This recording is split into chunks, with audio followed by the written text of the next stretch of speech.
êtes en direct. Alors, hop.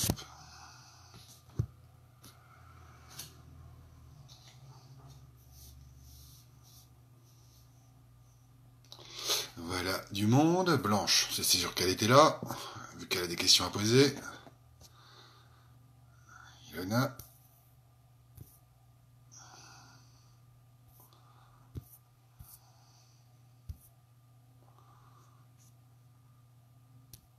Bonjour à tous.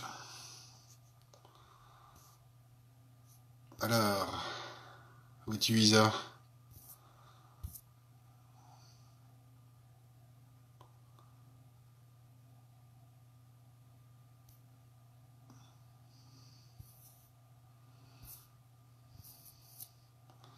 Bon, il y a tout le monde. Isa est peut-être un petit peu en retard.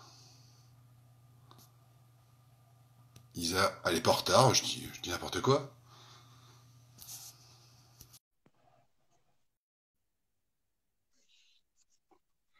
Alors, Cyril est là.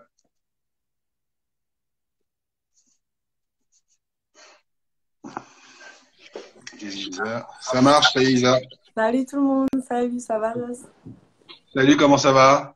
Très bien, c'est le matin, je viens de me réveiller. Vous, c'est le soir, non?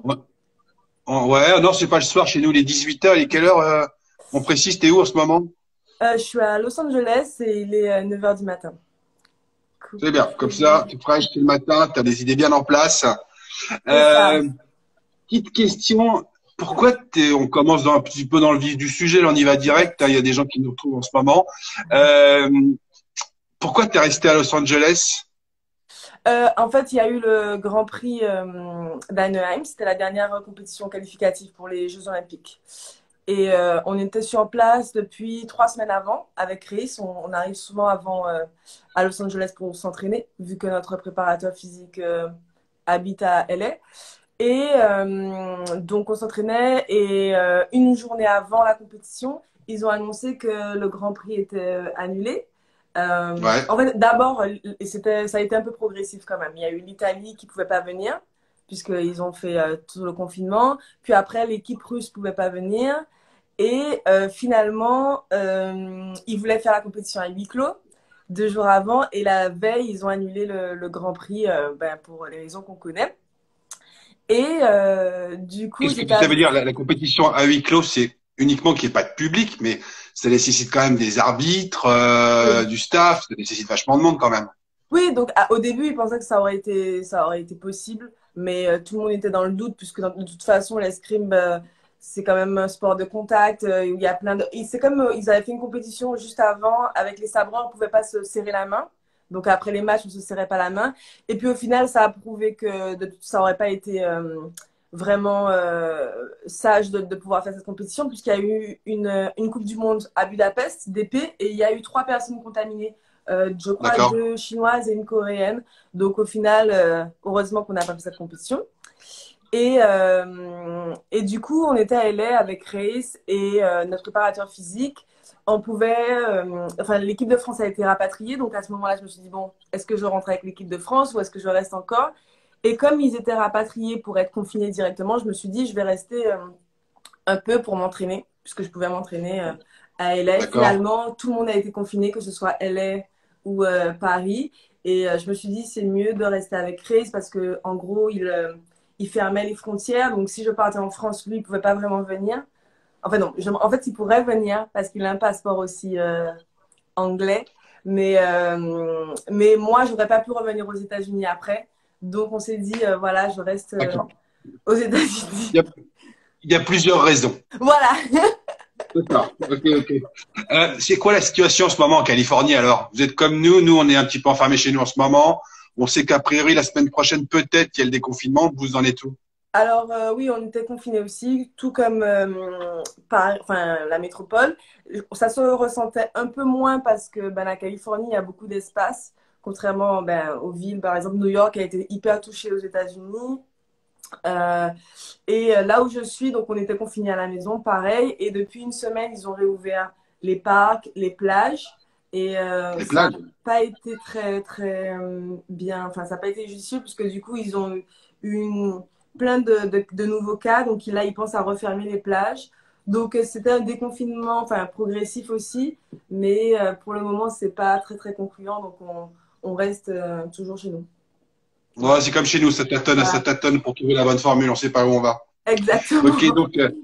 donc aujourd'hui, je te propose qu'on évoque un peu ta carrière et sous un angle un petit peu particulier, c'est-à-dire tout ce que tu as mis toi en jeu pour atteindre tes objectifs. Ok? Yes. Bon, déjà pour préciser, toi, ça fait combien de temps que tu fais de l'escrime?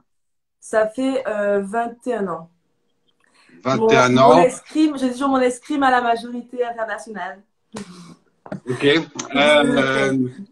Et on a une question de Blanche qui nous demande est-ce qu'il faut commencer très tôt pour devenir une championne? Non, je pense pas. Très tôt, moi, j'ai commencé à l'âge de 7 ans. Mais par exemple, Race, il a commencé beaucoup plus tard. Il a commencé à 11 ans, 12. Donc, non, je pense pas qu'il faille commencer très tôt. L'important, c'est de comprendre le sport assez rapidement. Il y a des personnes qui ont commencé en même temps que moi et qui n'ont toujours pas compris l'escrime. Donc, donc non. On en Et puis, c'est connaît. l'investissement que tu y mets et la compréhension du jeu. Donc, non, je dirais pas qu'il faille nécessairement commencer à l'âge de 5, 6, 7 ans, non, pour devenir champion. Et toi, la motivation pour aller au club d'escrime quand tu étais petite, c'était quoi? Comment ça t'est venu? Alors moi, donc j'ai commencé en Guadeloupe hein, à l'âge de 7 ans. Je faisais de la danse classique à la base, donc rien à voir avec l'escrime. Et ma motivation, en fait, c'était que, ben, justement, comparé à la danse classique, je me sentais vraiment beaucoup plus libre parce que c'était toujours des chorégraphies, on devait vraiment écouter. J'ai commencé à l'âge de 4 ans. Et en fait, quand j'ai commencé l'escrime, j'avais cette sensation que ben, c'est moi qui décidais, j'étais dans le combat, j'ai toujours aimé ça. En fait, j'ai un petit frère, donc on se battait tout le temps. Et, et en fait aussi, ce qui m'a tenue dedans, c'est le côté familial de mon club, puisque j'étais avec mes amis, j'ai des amis que j'ai toujours à l'heure actuelle, et la compétition. Alors là, quand j'ai commencé ma première compétition, j'ai réalisé que je voulais vraiment, j'avais vraiment cet esprit de compétition, je voulais tout le temps gagner, quand je perdais, je pleurais. Enfin, ça m'arrive toujours, hein, d'ailleurs. Mais en gros, c'était vraiment cet esprit, voilà, le sport de combat, être la meilleure, et voilà.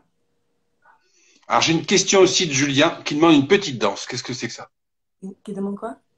Une petite danse, Isa, j'ai vu passer, de la part d'un certain Julien Blanchet. Non, non, ça ne se passera pas. Ok, oublions cette question. Euh, on évoque, allez, brièvement ton palmarès, parce que si on commence à faire tout le palmarès, on n'a pas fini. Ok. Il y a combien de titres de championne de France individuels par équipe? À peu près, quoi, à la À peu louche. près, alors je crois que je suis 14 fois championne de France, individuelle par équipe, 14, ce que j'ai entendu, hein. 14 fois, oui. 14. Ouais. Je sais plus par équipe, Julien va peut-être nous dire. Je crois on a fait 6 fois, 5 ou 6 fois par équipe, champion de France. Et au niveau international, médaille de bronze au championnat du monde, vice-championne du monde, médaillée de bronze plusieurs fois au championnat d'Europe. Et aussi par équipe, on a été plusieurs fois médaillés sur les grands championnats. Et je crois que je suis dans le top 5 ou 6 mondial à l'heure actuelle, je sais plus. J'ai perdu Ok. le... Donc on a la réponse, hein. Julien nous dit 7 fois Ah, championne de 7 France par fois équipe championne de France. avec Bois-la-Reine. Ah. Et tu as rejoint le club de Bois-la-Reine en quelle année? 7 fois de suite, hein, précision 7 fois de suite, hein, d'affilée. D'affilée. Oui, alors j'ai rejoint Bourg-la-Reine en 2008, je crois. En fait, c'est l'année où je pars de la Guadeloupe pour rentrer dans le pôle espoir qui était à Aix-en-Provence. Et, du coup, c'est vrai que ben, en général, enfin, quand j'étais jeune, on m'a dit, voilà, il faudra que tu trouves un club qui te soutienne pour ton aventure en métropole, puisque c'était quand même quelque chose d'assez important. Et Hmm. la Guadeloupe ne pouvait pas me suivre dans cette aventure, si j'étais au club de Pointe-à-Pitre. Ben, il y a eu deux éléments en fait, qui ont fait que j'ai choisi Bourg-la-Reine. C'est d'abord Jean-Paul, puisqu'il venait du même club que moi Bien et il sûr. est arrivé à Bourg-la-Reine et j'ai toujours admiré Jean-Paul. J'étais fan et je me suis dit, ben, j'ai confiance en lui. Et aussi, quand j'avais rencontré Yann à l'époque, Yann Détienne, du coup, ça m'avait aussi conforté dans ce choix-là. Et puis, je suis très contente d'avoir fait ce choix. J'ai jamais changé depuis. C'est c'est une nouvelle famille, quoi. C'est vraiment, ils ont vraiment rempli leur rôle de me soutenir dans mon aventure en quittant la Guadeloupe, quoi. Ah, ok. Toi, tu es une femme qui fait des choix en permanence. Et a priori, tu as fait un choix, ça devait être à l'issue des Jeux Olympiques de Rio. Mhm. Tu as choisi de prendre un petit peu la tangente et de suivre un petit peu ton parcours. Tu nous racontes un peu ce qui s'est passé à Rio et qu'est-ce que tu as décidé de faire? Alors, Rio, c'était mes deuxièmes Jeux Olympiques. Donc, c'est vrai que j'y allais avec un peu plus de confiance et plus d'objectifs aussi, puisque mes premiers Jeux à Londres, j'avais 20 ans, je ne savais pas du tout à quoi m'attendre. Donc, en fait, en allant à Rio, j'avais vraiment cette volonté d'avoir une médaille. Et au final, je finis cinquième à 2 touches de la demi-finale. Et j'étais très, très déçue, en fait, tout simplement. Et j'ai commencé à réfléchir beaucoup à la situation, à pourquoi ça n'avait pas marché et qu'est-ce que j'avais envie de faire. En même temps, bon, il y a quand même un élément qui a été assez important, c'est que je rencontre mon copain Reis qui, Alors voilà. qui est escrimeur pour les États-Unis. Euh, et du coup, je vais m'entraîner à un moment donné en Californie, puisque en fait, j'aimais plus, enfin, j'avais pas envie de reprendre l'escrime tout de suite. Et je pars en Californie et je m'entraîne en club. Et ça faisait hyper longtemps que je m'étais pas entraînée en club, puisqu'il y avait eu tellement de pression avant les Jeux. C'était l'entraînement, non, ça faisait 6 ans et quelques que j'étais à l'INSEP. Euh, D'accord. donc, l'INSEP, c'est l'endroit où il y a tous les. Je sais pas s'il y a que des personnes de Bourg-la-Reine, mais voilà, enfin, l'INSEP avec les sports olympiques et en équipe de France. Du coup euh, j'avais l'impression d'être arrivée un peu à la limite de ce que je pouvais faire dans ce système fédéral. Et j'avais envie de découvrir autre chose. Et en fait, en allant m'entraîner en Californie, je me suis dit, ouais, j'ai vraiment envie d'essayer autre chose, de m'entraîner en dehors du système, m'entraîner plus et mettre toutes les chances de mon côté pour Tokyo. Donc, en fait, je suis partie dans cette aventure où je suis sortie du système fédéral et j'ai essayé de créer ma propre équipe, donc c'est-à-dire un coach, un préparateur physique, une psychologue, et en fait, donc m'entraîner à l'extérieur avec Race aussi, et voyager, faire des stages à l'étranger, et faire mon propre système d'entraînement. Voilà. Et alors, le coach, tu avais rencontré qui à cette époque-là? Donc à l'époque, c'était Sergei Golubitsky, c'était un très bon tireur. Il a été 3 fois champion du monde, médaillé olympique. Donc c'est vrai que j'avais énormément envie d'apprendre de lui. Aussi parce que j'avais vu des vidéos d'escrime et que son escrime était magnifique. Donc, Ouais. avec une certaine aisance. Donc, en fait, c'est vrai que j'étais là, waouh, si je pouvais tirer comme ça. Il y avait cette idée que je savais que je pouvais battre les meilleurs à l'époque, mais j'avais pas cette constance. Et des fois, je savais pas pourquoi je perdais, pourquoi je gagnais. J'étais vraiment un peu dans le flou et j'avais envie de découvrir plus de l'escrime, en fait. J'avais envie de comprendre, de contrôler, de maîtriser un peu mon escrime et de dépasser tout simplement un cap, en fait, dans mon escrime. Euh, Qu'est-ce qu'ils t'ont dit alors à ce moment-là, les gens en France? Les gens, quand je dis les gens en France, je pense un petit peu à la Fédération française d'escrime, au maître d'armes, ou alors peut-être même ton entourage. Tu es, en train de faire une bêtise, fais attention. Je sais pas. C'est quoi l'idée? Ah, je pense que j'ai tout eu. Euh, Parce qu'en fait, ce qu'il faut rappeler, c'est qu'à l'escrime, personne n'avait fait ça avant. En fait, ça arrivait de ne pas s'entraîner à l'INSEP, mais de s'entraîner à l'étranger, pas vraiment, et complètement coupé un peu. Enfin, en étant en tout cas dans l'équipe de France. Ça arrive si on n'est pas forcément peut-être dans le top, mais la voie traditionnelle, c'est vraiment Pôle Espoir, Pôle France. Et du coup, j'ai eu.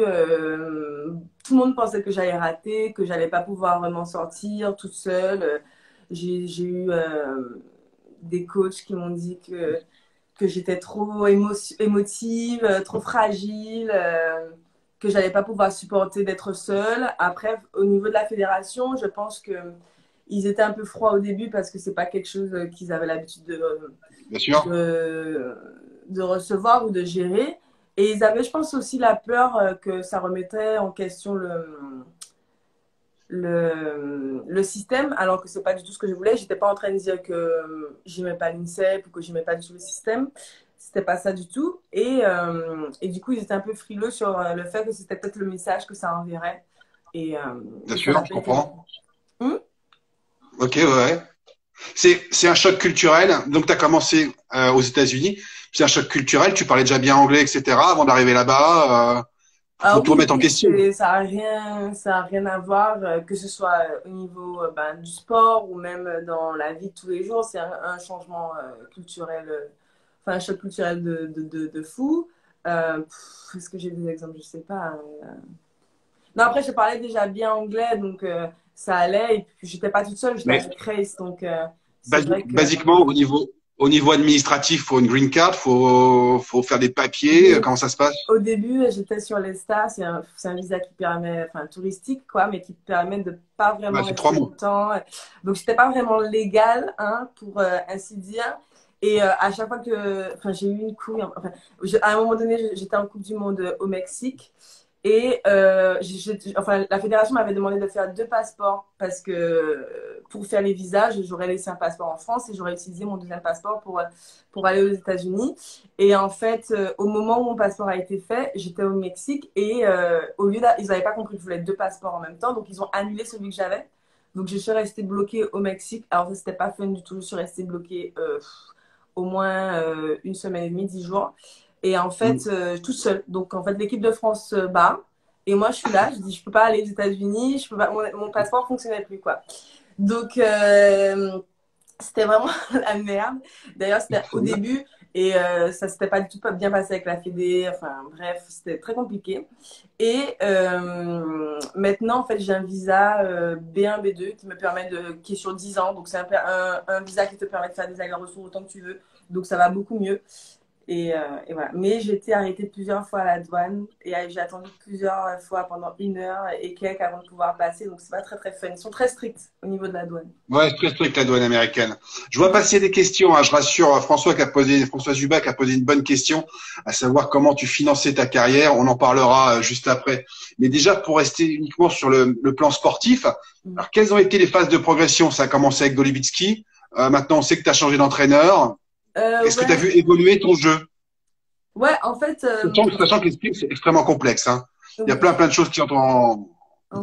Ben, avec Sergei, alors lui, en fait, il avait une méthode très soviète, puisqu'il était dans l'équipe soviétique. En fait, il est ukrainien, Sergei. En fait, sa philosophie, c'est que l'escrime, c'est comme ça, et c'est pas autrement. Du coup, en fait, c'était très. Il fallait tout refaire, quoi.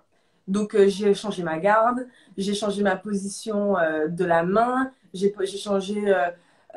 Tout techniquement et devait changer. Donc, c'est comme si je devais réapprendre à marcher. Donc, ça a été hyper long, hyper compliqué. Et il y avait aussi un changement sur la philosophie de l'escrime même, sur les moments que je devais attendre de mon adversaire, et tactiquement aussi, où, en fait, enfin, je ne vais pas rentrer dans les détails, mais il fallait être un peu plus loin, c'est pas la même distance. Et du coup, il fallait provoquer. En fait, comme si c'est très mécanique, en fait. Donc, tu devais faire quelque chose pour faire déclencher l'adversaire.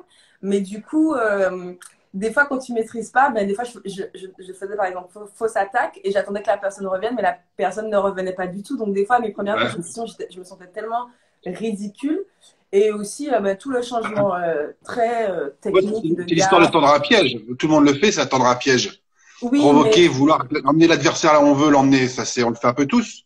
Oui, mais il y a différents temps d'escrime. En fait, par exemple, c'est vrai qu'il y avait un temps auquel j'avais pas du tout pensé avec Sergei. En fait, lui, par exemple, il touche son adversaire avant de poser le pied sur la fente. C'est Ouais. quelque chose auquel on ne pense pas forcément. Et du coup, il y a un troisième temps qu'il travaille aussi beaucoup, c'est la pose du pied et toucher dans un second temps, quoi.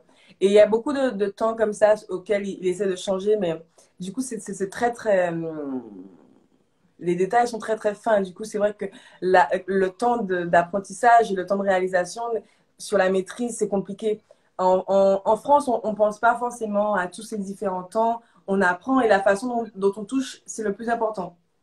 Quelle que soit la façon dont tu touches, si tu as la main là et puis après tu touches après, en fait, mais on détaille pas les différents types de temps. Mais Les aussi, différents en moments. Italie aussi, il y a différents types de temps qu'en France. C'est très. Au final, j'ai appris beaucoup hein, sur les différences de, de, de conception et de pensée de l'escrime, c'est pas pareil partout, quoi. Et donc, en fait, le problème avec CAG, c'est que tout était très mécanisé. Et comme mon escrime est très intuitive, j'ai eu beaucoup de mal sur la transition. Et, et là où bon, ça bloquait le plus, c'était humainement, puisque on ne s'entendait pas du tout avec CAG. Du coup, c'est ce qui a cassé un peu, parce qu'à la fin, moi, je voulais absolument changer, j'en avais marre. Et parce que c'était pas quelqu'un de bien, tout simplement. Et, On et même, embrasse Sergueï. Hein. oui, il avait déjà une réputation avant que je parte, mais je me suis dit que ça allait aller. D'accord. Et au final, ça s'est pas bien passé. Et on a rencontré Stefano et on a tout de suite voulu travailler avec lui. C'était une occasion exceptionnelle. Et maintenant, je m'entraîne avec Stefano Ciaioni, qui est italien. Donc, on fait des allers-retours entre Los Angeles et l'Italie. Donc, il t'a fait encore une fois changer ta main, Stefano Ciaioni, parce que c'est des histoires de supination, de pronation. Ça a encore changé, ça?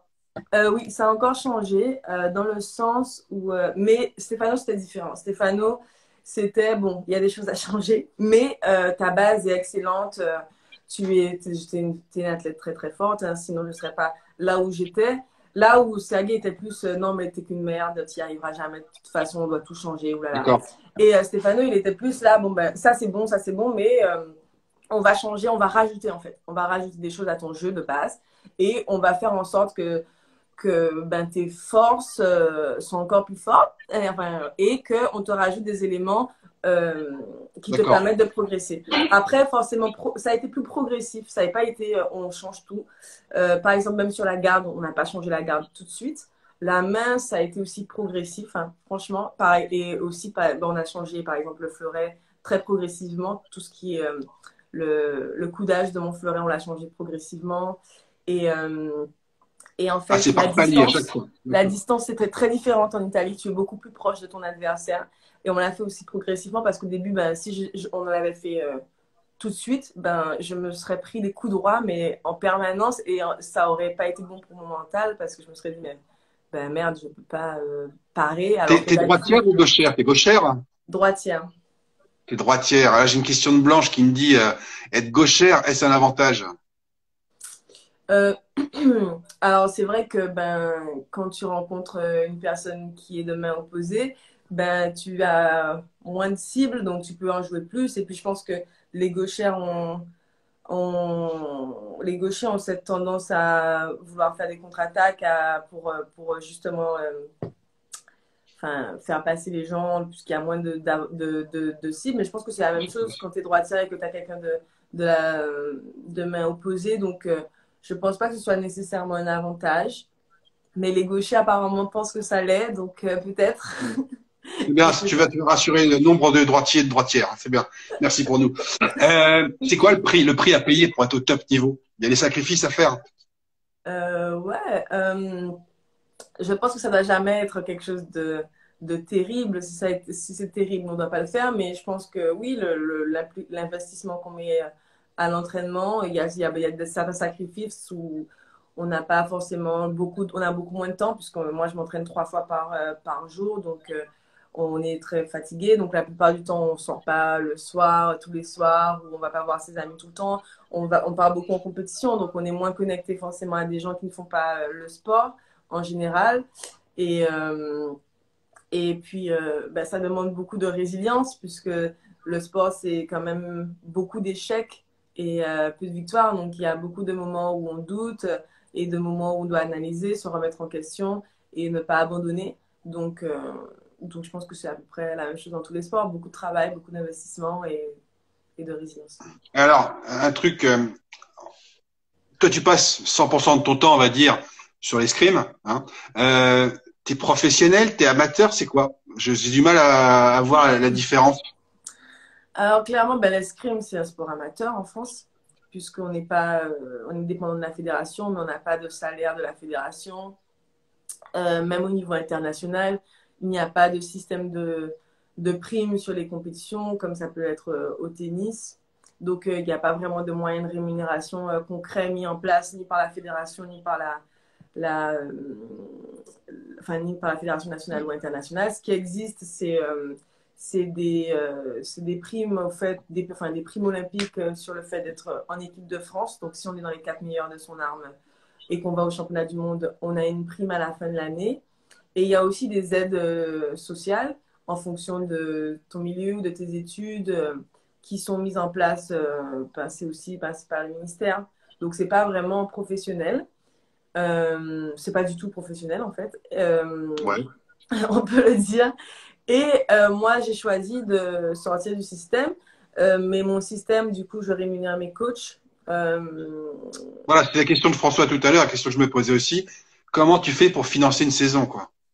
Ben, au début, c'est-à-dire que je me considère comme professionnelle, entre guillemets, c'est pas, je suis pas dans le système professionnel, mais ce que j'ai fait, c'est de pouvoir mettre en place un système où je rémunère mes coachs.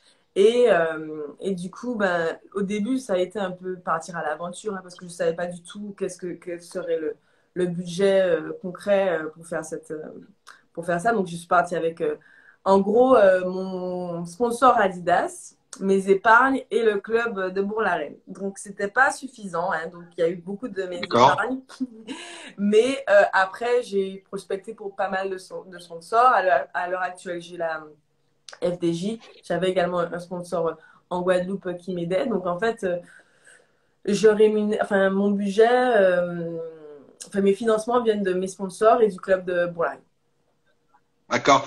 Donc, si je mets tout ça en parallèle avec, par exemple, un titre olympique, c'est hyper important pour un sport amateur, on va dire, en termes de notoriété, pour peut-être pouvoir capitaliser dessus. Euh, Capitaliser. Alors, la médaille aux Jeux Olympiques, c'est 50 000 euros. Donc, 50 000 euros, ça rembourserait jamais les 3 saisons que j'ai faites à mon compte, par exemple. Donc, est-ce qu'on capitalise là-dessus? Je Non, pense je pense peut-être que c'est dans ce plutôt, sens-là où je ne me sens pas forcément professionnelle. C'est là où l'escrime ne rend pas monétairement exactement ce que je peux investir à l'heure actuelle. C'est pour ça que le système de l'INSEP est bien, puisqu'il est amateur. Et en même temps, ben, quand tu vas aux Jeux Olympiques, tu restes amateur, donc tu as une rémunération d'un sportif amateur. Donc ça, voilà. peut-être pour pour la carrière après l'escrime. Alors Je pense, bah oui, voilà, tu nous parlais de donc Golobitzki, de Thierry, ils sont tous champions du monde, champions olympiques. En France, Brice Guyard, c'est pareil, il capitalise un peu là-dessus. bah, Brice, oui, il a une notoriété certainement, mais est-ce que ses revenus dépendent du fait qu'il ait été Je pense pas. champion olympique? Je crois Non, je pas. pense pas. Je pense pas, non. Mais non, je pense que ça te donne une certaine notoriété, mais est-ce que, par exemple, tu te souviens de tous les médailles olympiques à Rio? Il y en a eu 5, je Pas- crois. Non, non, non, Non. certainement pas. Donc, même pour ça, ça fait jusqu'à 4 ans. Est-ce que ça te donne une vraie notoriété? Ça change ta vie? Pour certaines personnes, peut-être. Il y a eu, je pense que les plus connus, c'était sûrement Tony Yoka et Estelle Mosselli. Mais il y en a eu d'autres. Mais moi, je ne sais plus. Je crois qu'il y en a eu un à la voile, champion olympique. Enfin, je pense que peut-être, je sais qu'il y en a 5 médailles. Après, je ne connais pas les noms. Mais vous voyez, est-ce que la notoriété vraiment des Jeux olympiques change ta vie en France? Je ne pense pas. Est-ce que financièrement, ça t'ouvre des portes? Certainement. Il y a eu justement ben, l'histoire avec, pourquoi j'ai vu son nom? Avec Émilie Andéol au judo, qui était championne olympique et qui finalement ben, n'a pas pu trouver de reconversion après. Donc, oui, il y a certaines. Si tu es. Mais c'est la même chose aux États-Unis, hein, c'est pas qu'en France. Si tu es Hmm. Phelps, tu es très connu, et puis il y a des personnes qui ont des médailles d'or et qui sont pas forcément. Qui n'ont pas forcément ce changement de notoriété qui induit plus de Ok, sponsors. ok, on retourne sur la piste. Donc tu me disais que le projet, c'était depuis Rio 2016. L'objectif, c'était Tokyo. Qu'est-ce qui s'est passé là quand tu as vu arriver l'épidémie de coronavirus pour bien dans l'actualité voilà, que tu voyais les jeux qui s'envolaient, là, les jeux de Tokyo qui allaient être reportés. Comment tu l'as ressenti, toi? T'es divin. Ben, au début, j'étais pas très bien quand il fallait, la phase où il voulait maintenir les jeux et qu'il fallait s'entraîner de chez soi. Alors là, j'ai eu un moment où j'étais un peu dans l'énervement parce que je comprenais pas comment il nous demandait de s'entraîner enfin, pour les Jeux Olympiques, donc avec la même intensité, mais, mais sans les mêmes ressources. Donc je me Hmm. sentais vraiment un peu frustrée. Et aussi parce que ben, je me disais que ce serait pas juste si les Jeux avaient lieu dans 3 mois, alors que ben, la situation mondiale est vraiment inédite, qu'il y avait des morts tous les jours. Donc, c'est vrai que je me sentais pas bien par rapport à ça. Je trouvais, ben, comme tout le monde, il y avait d'autres sports qui étaient annulés, la NBA, le hockey aux États-Unis, enfin le foot. En Europe, il y avait plein de sports qui étaient repoussés, enfin annulés. Et du coup, j'avais l'impression que le sport était vraiment secondaire. Donc finalement, ça a été repoussé. Au début, on ne savait pas quand. Donc ça a été, je pense, toute cette phase de doute et qui était un peu angoissante. Et finalement, on a eu cette date de 2021. Donc, ça a été plutôt un soulagement de se dire qu'on n'aurait pas à avoir les jeux dans un moment où c'est aussi, Ouais, ben, enfin, avec l'angoisse qu'il y ait peut-être des gens qui soient contaminés pendant on fait nos compétitions, savoir parce qu'il y a nos familles qui viendraient ou des gens qu'on connaît, ou, enfin, bref, le danger et le risque du coronavirus. Et puis maintenant que c'est loin, ça donne un peu plus de temps pour voir comment la situation sanitaire va évoluer. Après, en tant qu'athlète, c'est vrai que c'est difficile de s'entraîner. Enfin, comment pour dire, l'escrime, c'est difficile parce que l'escrime, c'est là pour l'instant, je te coupe, mais tu peux faire que de la prépa physique, on va dire. ouais, moi je fais L'escrime, il y que a de pas la d'autre prépa chose. Il y a du physique. tactique, il y a plein de choses. Il y a le Ouais, moi je fais sensoriel, il y a que, la pointe. ouais, je fais que de la prépa physique, mais aussi parce que ben, enfin, j'ai pas fait beaucoup d'escrime dans tout ce qui est déplacement ou placement de pointe. J'en ai pas fait beaucoup, honnêtement. Parce que ben, il faut un adversaire en face de soi, parce qu'il faut une piste de 14 mètres, des conditions. On aurait pu s'adapter, mais c'est aussi le fait que la compétition la plus proche sera enfin, probablement soit en décembre 2020, mais encore plus probablement en 2021. Donc c'est difficile de rester dans un mood d'entraînement spécifique alors que la compétition est aussi. Moi, je suis très. J'ai besoin d'un objectif pour m'entraîner. Bien sûr. Quand j'étais petite, j'adore la compétition. Ben là, j'ai toujours besoin de cet objectif et c'est vrai qu'il est tellement lointain que c'est difficile de rester sur le spécifique escrime. Donc, je me suis plutôt concentrée sur le physique, quoi. Ok. Et j'imagine que ça fait bouger aussi ton budget pour la saison, Oui, ton il y a budget pas mal de global, ça a des conséquences impacts. du report des Jeux. Donc, on attend de voir. Ben, forcément, il faudra étendre tous les budgets, mais c'est plus d'investissement, que ce soit financier ou mental, puisque on était quand même à 4 ça faisait, on était quand même bien engagé dans la qualif, dans la préparation, donc il y a eu En beaucoup de plus, tu fais tensions. à Turin, tu te gagnes Turin, Mhm. qui est la dernière Coupe du Monde, non? C'est pas ça? Le dernier Grand Prix, ouais, le Le Grand dernier Prix. Grand Prix, je le gagne. Donc c'est vrai qu'en tout cas, moi, dans mon escrime, je me sentais très très bien. J'avais vraiment l'impression d'avoir comment dire, j'étais vraiment bien dans mon escrime. C'était l'escrime que Ouais, tu j'ai mis en t'es place depuis quelques mois, qui se produisait, enfin qui se concrétisait. Donc il y a pas mal de choses qui ont évolué avec des choses très très positives. Donc c'est vrai que j'étais dans une bonne phase. Ok. Pour terminer, hein, parce j'ai largement débordé le temps à partir par le club normalement. Pour terminer, est-ce que tu as une bonne anecdote club à nous raconter? Peut-être que Julien t'avait prévenu de ça.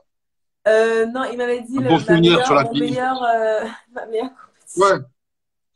Ma meilleure compétition, j'allais dire, mais c'était quand j'ai gagné les championnats de France à la maison à Bourg-la-Reine. Je crois que c'était en 2016.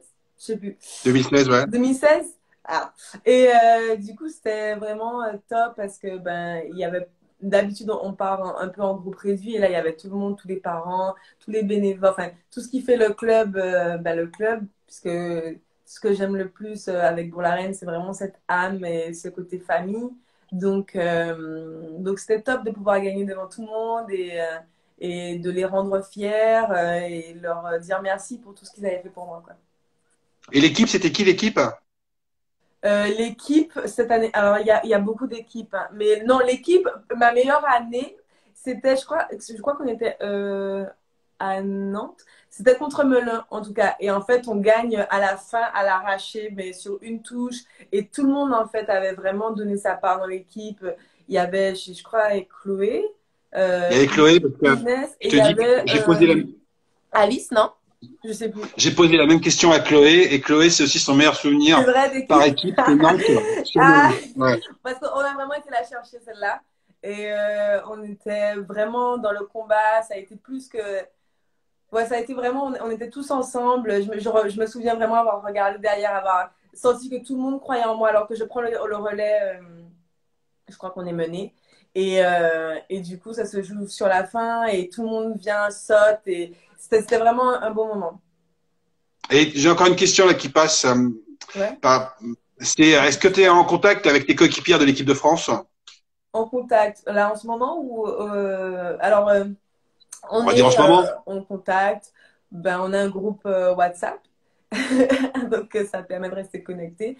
Après, là, je sais pas trop. À part Anita, je sais où elle est, en Guadeloupe. Les autres, je crois que je regarde vite fait sur Instagram. Elles ont l'air bien confinées. Mais sinon, non, je suis pas spécialement en contact avec elles. Ok. Donc voilà, moi j'arrive au terme de cet entretien. Peut-être que tu as en tout cas rajouter un message que tu as envie de nous faire passer. Toi qui es très famille, je ne sais pas.